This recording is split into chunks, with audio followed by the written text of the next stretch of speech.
Voltage কম বেশি না হয় সেক্ষেত্রে কি হবে? বাল্ব একই রকমই জ্বলবে। আচ্ছা, তাহলে এখন অফ আছে এটা থার্মোস্টার, ঠিক আছে, দিলাম, জ্বলছে না। আচ্ছা, তোমাদের মধ্যে থেকে কেউ একজন এই রেগুলেটরটা ঘোরাও, এই নাও। আচ্ছা, এটা কততে আছে? হাইয়ে না নরমালে না মিনিমামে? ওয়ান করা মাত্রই তো মিনিমাম হবে, হাই হবে কোথা থেকে? তাহলে কিসে আছে এটা? মিনিমামে। তাহলে হাই করো, আস্তে আস্তে বাড়াও, দেখো বাল্ব বাড়ছে লাইট না একই থাকছে? হাই করা হলো।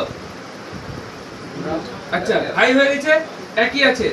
আচ্ছা, আবার লো করে দাও, কমছে নাকি দেখো।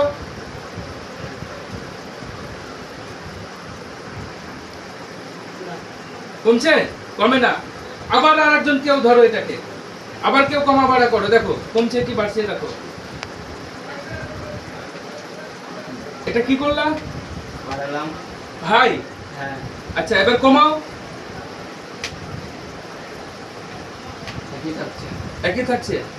তার মানে থার্মোস্টারে যে ঠান্ডা কম যে রেগুলেটর, সেই রেগুলেটরে যদি আমরা কমা বাড়া করি, নরমাল মিনিমাম ম্যাক্সিমাম কোনো কিছুতে যে পয়েন্টগুলোতে আমরা থার্মোস্টারের করব, সেক্ষেত্রে ওটা শুধু ঠান্ডাই কম বেশি হবে, ভোল্টেজ কমা বাড়া হবে না। এটা ক্লিয়ার হয়েছে?